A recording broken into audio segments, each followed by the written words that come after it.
أعوذ بالله من الشيطان الرجيم بسم الله الرحمن الرحيم اللهم عجل لوليك الفرج. हज़रत अमीरुल मोमिनीन अली इब्न अबी तालिब अलैहिस्सलातु वस्सलाम નહજુલ બલાગાની અંદર હિકમત નંબર 231માં જ્યારે કુરઆનની આ આયત વિશે આપને પૂછવામાં આવે છે, ઇન્નલ્લાહ યઅમુરુ બિલ અદલિ વલ ઇહસાન, અલ્લાહે ન્યાય અને એહસાન કરવાનો હુકમ આપેલ છે. અદલ એટલે ઇન્સાફ છે અને એહસાન એટલે નેકી કરવી અને દાન કરવું છે. સૂરે નહલ આયત 90 વિશે જ્યારે ઇમામ અલી અલૈહિસ્સલામને પૂછવામાં આવ્યું તો આપે ન્યાય અને ઇન્સાફમાં ધ્યાન રાખવાનું ફરમાવ્યું. એટલે લોકોના હકનું ધ્યાન રાખવું અને એહસાન એટલે વધારે નેકીઓ કરવી જોઈએ. જ્યારે આ 90 નંબરની આખી આયત જોશું તો 3 વસ્તુનો અલ્લાહે હુકમ આપેલ છે અને 3 વસ્તુની અલ્લાહે મનાઈ કરી છે. જે 3 વસ્તુનો હુકમ આપવામાં આવ્યો તે અદલ, એહસાન અને સગા સંબંધીઓની મદદ.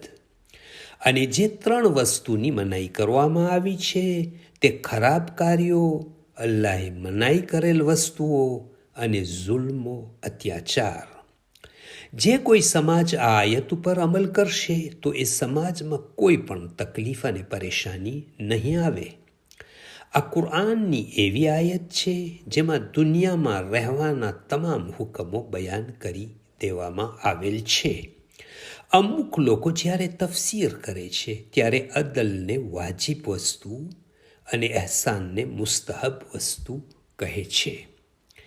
જો સમાજમાં આરામ અને શાંતિ જોતી હોય તો ન્યાય અને ઇન્સાફ જરૂરી છે. અને જે સમાજમાં ન્યાય નથી હોતો ત્યાં જુલ્મ અને અત્યાચારી હોય છે અને તે સમાજ પરેશાનમાં રહે છે. અને જો ન્યાય સાથે લોકો સાથે ભલાઈ કરવામાં આવે તો તે સમાજ બુલંદી તરફ જાય છે. ઉસ્માન બિન મઝઉન જે એક ખૂબ જ મશહૂર સહાબી હતા તે કહે છે કે હું ઇસ્લામ લાવ્યો ત્યારે શરૂઆતમાં ખાલી ઝાહેરી ઇસ્લામ કબૂલ કર્યું હતું, હજી દિલથી કબૂલ કર્યું ન હતું. ત્યારે હું એક વખત રસૂલે ખુદા સલ્લલ્લાહુ અલૈહિ વસલ્લમની પાસે બેઠો હતો અને આપ હઝરત કંઈ વિચારી રહ્યા હતા અને પછી આસમાન તરફ જોવે છે. મને લાગ્યું કે આપ હઝરત પાસે અલ્લાહ તરફથી કંઈ પૈગામ આવ્યો લાગે છે. પછી આપ હઝરત કહે છે કે જિબ્રાઈલ આવેલ હતા અને આ આયત નાઝિલ કરેલ.